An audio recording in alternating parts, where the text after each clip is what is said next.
11. Are you not feeling well then, lass? Captain Dronin asked. You've come out to your cabin only to gather your meals, then return there for the rest of the time. Kara looked him directly in the eye. I am well, Captain. With the King's shield nearing Lucoane, I must prepare for my journey from that point on. There is much for me to consider. I apologize if I appear unfriendly to you and your crew. No, not unfriendly, just more distant, he said. Well, if you need anything, just let me know. She needed quite a lot, but nothing with which the good captain could help her. Thank you for everything. The necromancer felt his eyes on her as she headed for her cabin. Dronin would likely have done anything he could for Kara regardless of the situation, and she had much appreciated that fact. Unfortunately, any aid he might have offered would have not at all helped the enchantress in her present predicament. As she entered the cabin, Kara saw the two undead standing in the far corner, waiting with the proverbial patience of their kind. Fotson held the gleaming dagger ready, the Vajra's spell upon it, ensuring that the necromancer could do nothing against the pair. The yellowed eyes of the mage stared unblinking at her. Kara could never be certain what Fotson thought, for his expression varied little. Not so with Satan Trist. The other revenant continually smiled, as if he had just wished to share. Kara also found herself constantly desiring to straighten his head, which ever leaned a little too far to one side or another.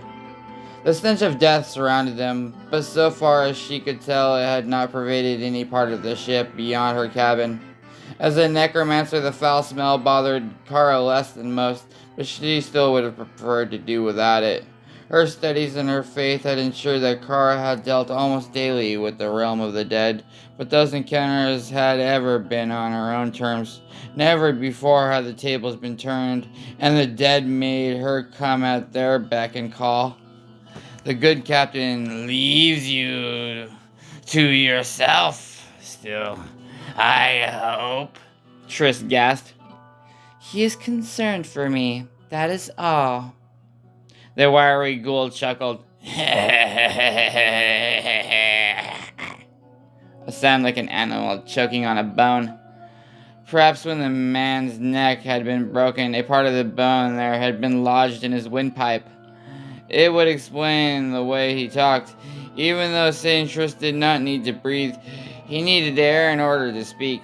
Of course, with a gaping hole in his throat, Trist's companion, the Vajra, would forever be silent. Let us hope that his concern remains distant from this room. Fotson pointed to the edge of the bed, a wordless order the dark mage readily understood. Her food held tight in one hand, she perched there, awaiting whatever new command they had of her. So long as the Vajra held the dagger, his magic kept Kara Nightshadow in thrall. Trist's eyes blinked once, a conscious effort on the part of the corpse. Unlike Fotson, he worked to pretend that some life remained within his decaying husk. As a mage, the gaunt Vajra no doubt saw the situation in more practical, realistic terms. The fighter, on the other hand, appeared to have been a man much in love with all aspects of life. Behind the smile, Kara suspected that his ungodly predicament enraged him even more than it did his companion. Eat! Under their unwavering gazes she did. All the while, though, the necromancer rummaged through her memory, trying to recall some bit of knowledge she might use to free herself from all this. They had not yet so far touched Kara, much less harmed her in any manner, did not assuage her concerns in the least. The Revens had one goal in mind, to reach their friend, the Norg Vizerin. If at some point it seemed necessary to sacrifice her for the culmination of that goal, Kara felt certain that they would do so without regret. Vizerin had been their partner. their comrade, and yet he had evidently brutally slain both, then taken off with the armor. Saint Trist had not exactly told her of this, but she had come to that conclusion from the fragments of information garnered from conversations with the talkative ghoul. Trist had never actually even accused Nork, instead only saying that they needed to find their partner to end what had begun in the tomb, and that because Kara had not stayed behind as they had wished, she would now be part of their macabre quest. Kara ate in silence, purposely keeping her gaze from the ungodly pair as much as possible. The less she drew their attention, especially that of Trist, the better. Unfortunately, just as she reached the bottom of the bowl, the more vocal revenant suddenly rasped. Is it... Does it taste... good? The peculiar question so caught her by surprise that she had to look at him. What? One pale, peeling finger pointed at the bowl. The food. Does it taste good? Some bit remained more than Kara truly desired at the moment. She continued to consider what she knew of undead, never recalling any with an appetite for fish stew. Human flesh eyes, yes, in some cases, but never fish stew. Still, on the off chance that it might ease tensions a little, the necromancer held out the bowl and in a steady voice asked, Would you like to try it? Trist looked at Fotson, who remained the immovable rock. The slimmer ghoul finally stepped forward, seized the food, then immediately returned to his favored spot. Kara had never known that a walking corpse could move with such speed. The decaying fingers, he took some of the remnants and stuck it in his mouth. Satan tried to chew, fragments of fish dropping to the floor.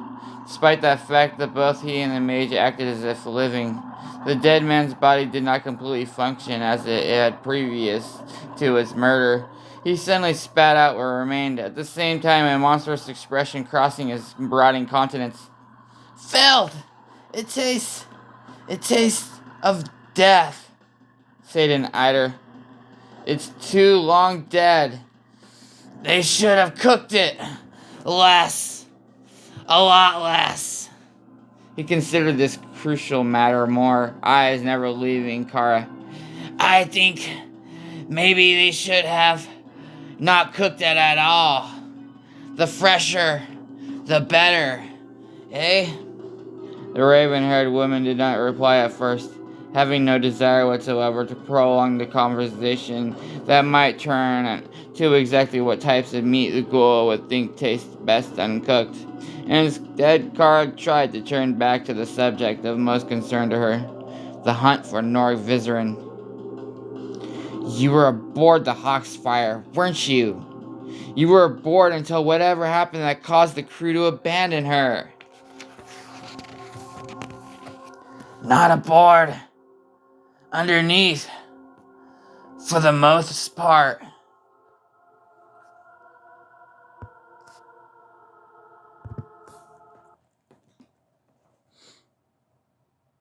Underneath? She pictured the two clutching the hull, using their inhuman strength to hold on even through the most turbulent of waves. Only a revenant could have accomplished such a harrowing effort. What do you mean? For the most part. Satan shrugged, sending his head wobbling for a moment. We came aboard for a short time after the fools jumped ship. What made them leave? They saw what they didn't like to see. Not a very helpful answer, but the longer Kara could keep the conversation going, the less time the pair had to think about what else they might need of her, and what it might cost the necromancer. Once more, Kara thought about the unholy perseverance. The reverends had managed to nearly catch up with a pair of lampreys into a shark, and then latch themselves to a hole like lampreys onto a shark. The vision of the two undead clinging to the underside of the Hawksfire throughout the violent storm they had earlier mentioned would forever be seared into the necromancer's imagination. Truly, Norg Vizren would not escape their brutal justice. And yet, he so far had, even with them within yards of his throat.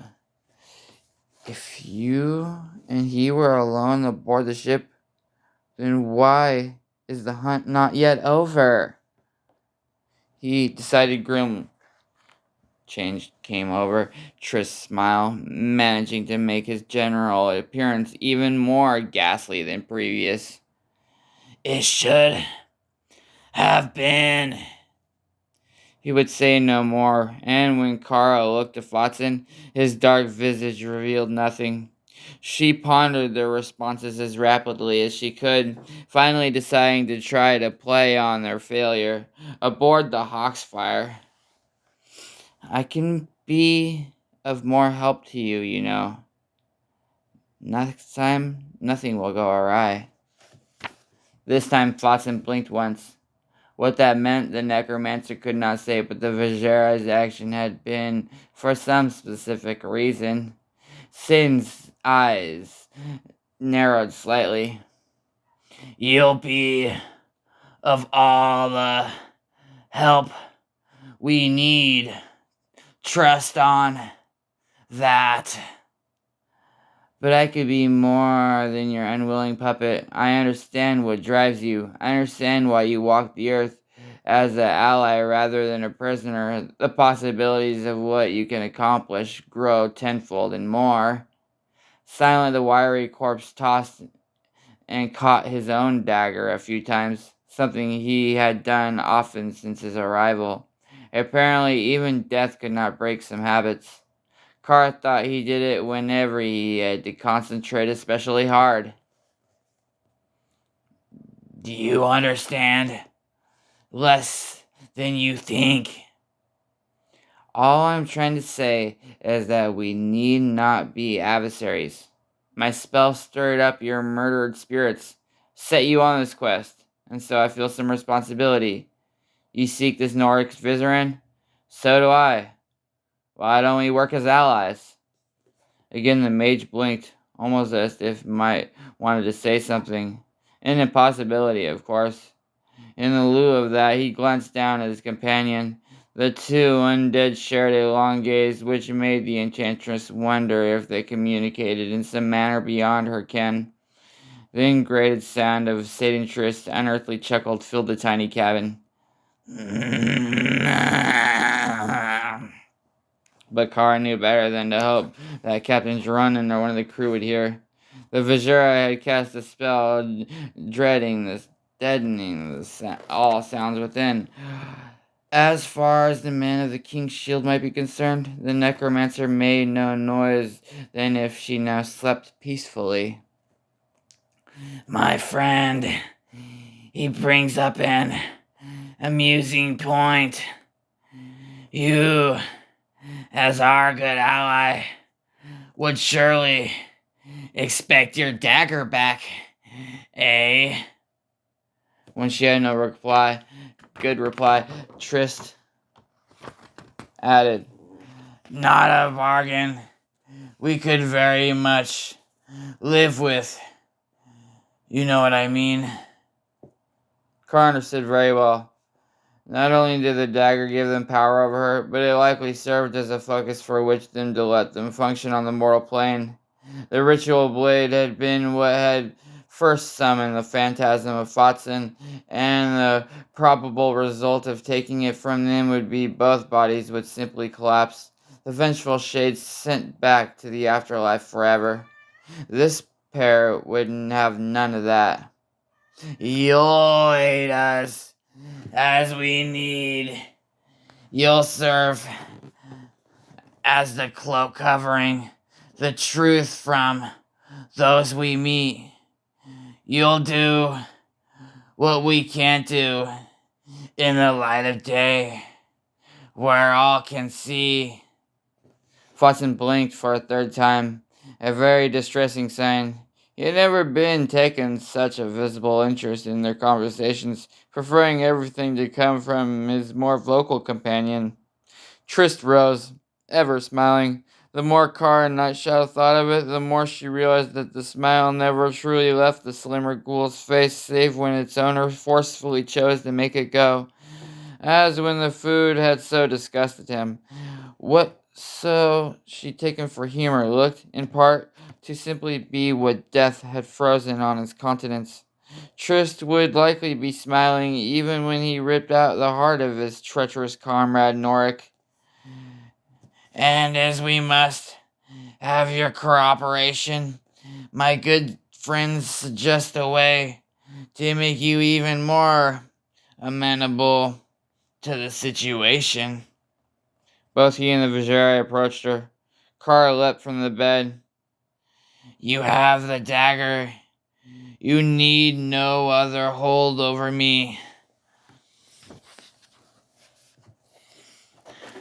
Watson believes we do. I'm sorry. Despite the unlikely chance of anyone hearing her, she opened her mouth to shout. The mage blinked for a fourth time, and no sound escaped the necromancer's lip. Her seeming helplessness both horrified and infuriated the pale woman. Kara knew that there were far more experienced practitioners of her art that could have turned both undead into silent, obedient services.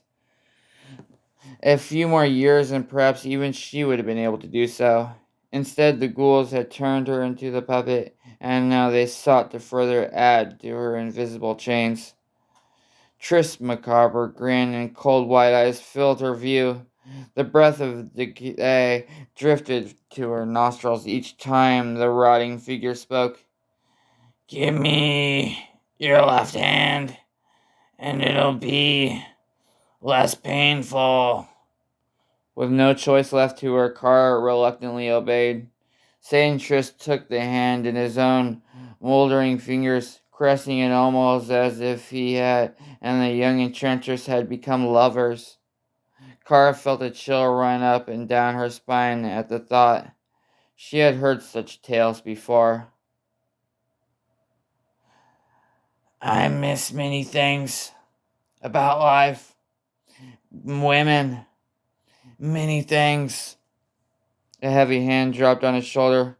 Tristan nodded his best as he nooked his neck loud, and then backed away a step. His grip on her remained painfully tight, the ghoul now turning it so that the palm showed. Watson plunged the gleaming dagger into it.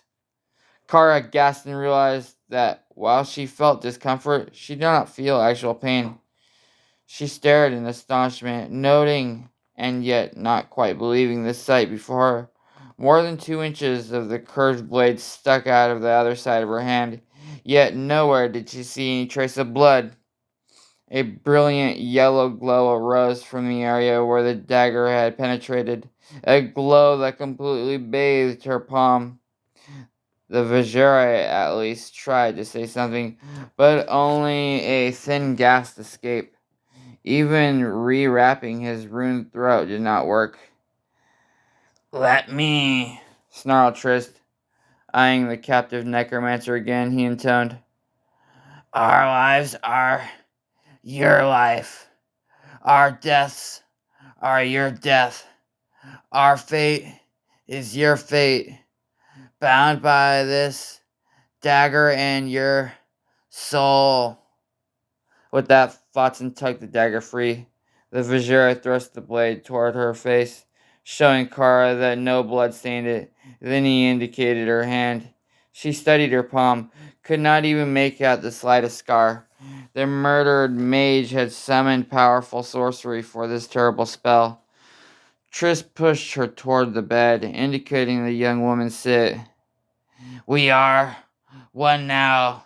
If we fail, you fail. If we should perish or be betrayed, you too will suffer. Remember that always. Kara could not help but shiver slightly. They had bound her to them in a manner far more absolute than which her possession of the dagger had previously done. If anything at all happened to the pair before they should accomplish their dreadful task, Kara's soul would even be dragged back to the underworld with them, forever doomed to wander without rest. "You did not have to do that!" She looked for some glimmer of sympathy, but found none. Nothing mattered more than avenging what had been done to them. "I would have helped you." "Now, we can be certain you will." Tristan Watson retreated to the far corner again. The ritual dagger gleamed golden. "Now, there'll be no fear of tricks when you meet with the sorcerer." Despite what they had done to her, Carr stiffened at the last words. "Sorcerer? In Luca Lane?" Watson nodded. St. Trist cocked his head more to the side, or perhaps the weight of what remained of his neck simply had proved too much for the movement. "Yes, a Vajeri, like my friend here, an old man with much knowledge, and known by the name Drognin."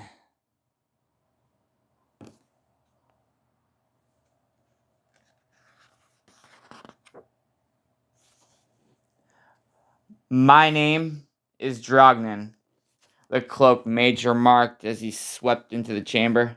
"Please be seated, Nork Vizerin."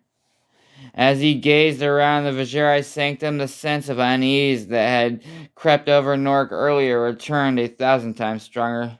Not only had this elderly but certainly formidable figure drawn the veteran to him with ease, but Drognin understood well exactly what had happened to Nork, including the quest by the cursed armor. "I always knew that the curse of Bartok could not be contained forever," he informed Nork as the soldier seated himself on an old weather chair. "Always knew that." They had come to this dim chamber after a short trek into even less savory areas of an otherwise rich, energetic kingdom. The doorway through which the pair had entered has seemed to lead into an abandoned, rat-infested building, but once through the interior had shifted, transforming into an ancient, but still stately edifice which Drognan informed him had once been rumored to be the home of Horizon, the bloody warlord's brother. It had been abandoned at some point long after the disappearance of Bartok's brother, but the spells protecting it from curious eyes had continued to serve their designated purpose, until Drognan had outwitted them while searching for the tomb of the very one who had cast them, deciding that no one had a more appropriate right to lay claim to the magical abode than himself. The Vajeri had moved in, then continued his research through an empty hall whose floors had been covered in a rich tapestry of mosaic patterns that included animals, warriors, and even legendary structures. They had finally reached this particular room, the one that the old mage most called his home. Shelf upon shelf bordered the walls, and on each of those shelves had been arranged more books and scrolls than a simple soldier such as Nor could have ever dreamed existed in all the world. He could read, but few of the titles had been written in the common tongue. Other than the books, though, only a few other items decorated the shelves, among the most interesting being a single polished skull and a few jars of a dark-colored liquid. As for the room itself, its decor consisted chiefly of a well-crafted wooden table and two but stately chairs. It had all the look of a chamberlain's office. Such might have been found in the Sultan's palace. Hardly what Norik would have expected from a Vajeri, or any other sorcerer for that matter. Like most common folk, he had expected to see all sorts of horrifying and grisly objects, the so-called tools of Drognon's trade. "I am a researcher," the wrinkled figure added suddenly, as if he needed to explain his surroundings. A researcher who had been the reason why no guards had stopped Norik on the dock. A researcher who, with but a simple use of his power, had seized the minds of half a dozen soldiers and directed them to bring the foreigner to him. A researcher who dabbled in dark arts, knew of deadly enchantments contained in Bartuk's armor, and who had apparently overcome most of them with ease. And that, more than anything else, had been why Norik had willingly followed him here. For the first time since the tomb, hope had arisen that someone could at last free him from this parasitic suit. It came to me in a vision little more than a week ago. The sorcerer ran wizened fingers along a row of books, obviously searching for one in particular. The legacy of Bartuk rising anew. I could not believe it at first, naturally, but when it repeated itself, I knew the vision to be a true one. Since then, Drogna continued. He had performed spell after spell to discover the meaning, and in the process had uncovered Norik's secret and the journey the armor had forced upon him. Although he had not been able to observe the veteran during the long trek from the tomb, the elderly mage had at least been able to keep track of where the trail seemed to lead. Soon it became apparent that both man and armor would soon be in Vigerai's very midst. The fortunate event as far as Drognan had been concerned. The sorcerer pulled free one vast tome from the shelf, then placed it gently on a table in the center of the chamber. He began thumbing through it, still talking. It surprised me not at all, young man, to find out that the armor sought out Lucolane. If some lingering spectral aspect of Bartuk hoped to fulfill his last wishes, then certainly traveling to this fair kingdom makes perfect sense, especially for two particular reasons. Nort cared little for what those reasons might be, more concerned with which the Vizier had hinted might be possible to obtain. The fighter's freedom from the suit. Is the spell in that book? The aged sorcerer looked up. What spell? The one to separate me from this, of course. Norg banged the breastplate with one hand. This damn armor. You said you had some way you could peel it off me. I believe my earlier words to you were closer to, if you hope to live, you will do exactly as I desire. But the armor! Damn you, wizard! That's all I care about! Cast a spell! Get it off me while it's still subdued! Looking down on him as a father might a whining child, the silver-haired mage responded, Of the armor, while I cannot as yet remove it, I assure you that you need not worry about its other enchantments while I have it under my power. Reaching into one of the deep pockets of his robe, Drogner removed what at first seemed a short stick, but quickly revealed itself to be much, much, much longer. In truth, by the time the sorcerer had freed it from the pocket, the stick had swollen in size and length, the latter a good 4 feet and more, and revealed itself as a spell staff covered in elaborate and glittering runes. Observe. Drognan pointed the staff at his guest. Norik, who had traveled with Fotzen long enough to know what it meant to be on this end of the magical staff, leapt to his feet. Wait! Furiosak! Shouted the mage. Flames shot toward the soldier, flames that spread as they moved. A blanket of fire sought to envelop Norik. Just a few scant inches from his nose, the fire abruptly died out. At first, Norik believed that the suit had saved him again, but then he heard the wrinkled figure chuckle.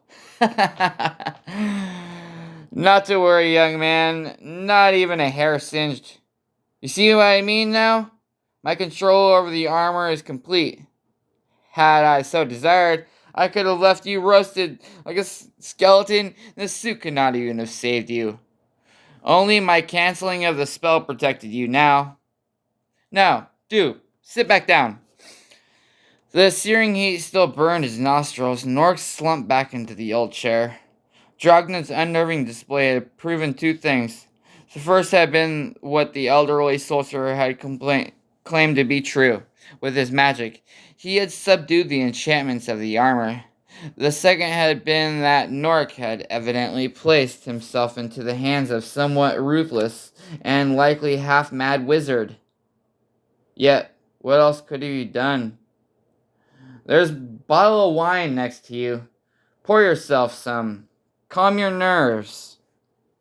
The offer itself did little to calm Knaak down, for both the bottle mentioned and the table upon which it sat now had been next to the veteran's a second earlier. Still, he kept himself from showing any uncertainty as he first filled a goblet, then sipped some of the contents. That should be better. One hand spread over a page in the massive book. Dragnon peered at his guest. The staff rested loosely in his other hand. Do you know anything of the history of Luke Ghislaine? Not much. The wizard stepped away from the book. One fact I will impart upon you immediately. A fact I think central to your situation. Before the rise of Luke Ghislaine, this region served briefly as a colony of the Empire of Kyrgyzstan. There existed Vajari temples and a military presence. However, even by the time of the brothers Bartok and Horzan, the empire had begun to pull back from this side of the sea. Vajari influence remained strong, but a physical presence proved costly for the most part. An almost childlike smile spread across the dark, narrow features. It is all quite fascinating, really. Knaak, who, under circumstances, cared little about history lessons, frowned. Seeming not to notice, Dragna continued. After the war, after Bartok's defeat and death, the Empire never regained its glory.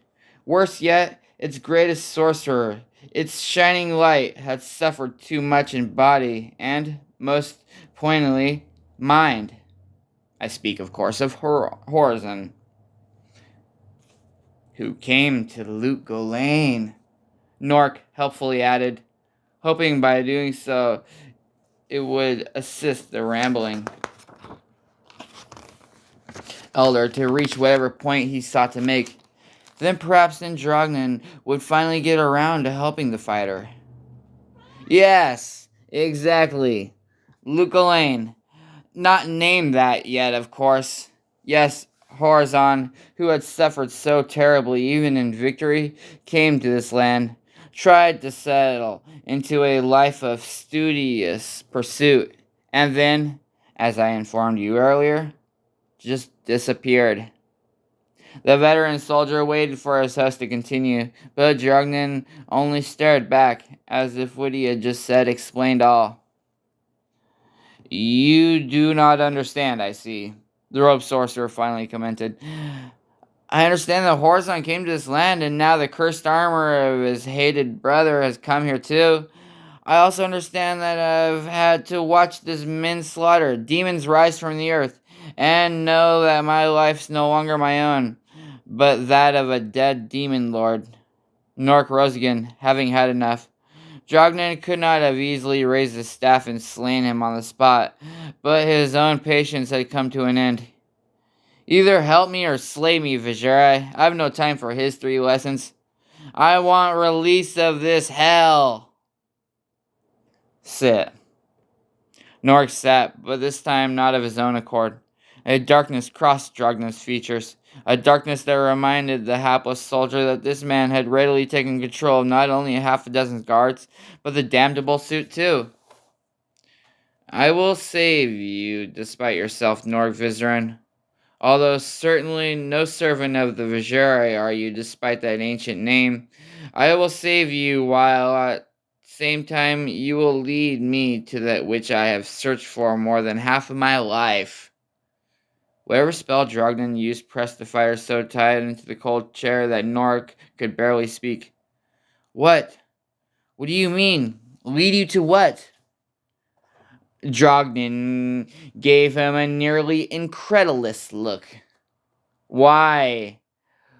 What must surely be buried somewhere under the city itself, and what the armor must also be seeking.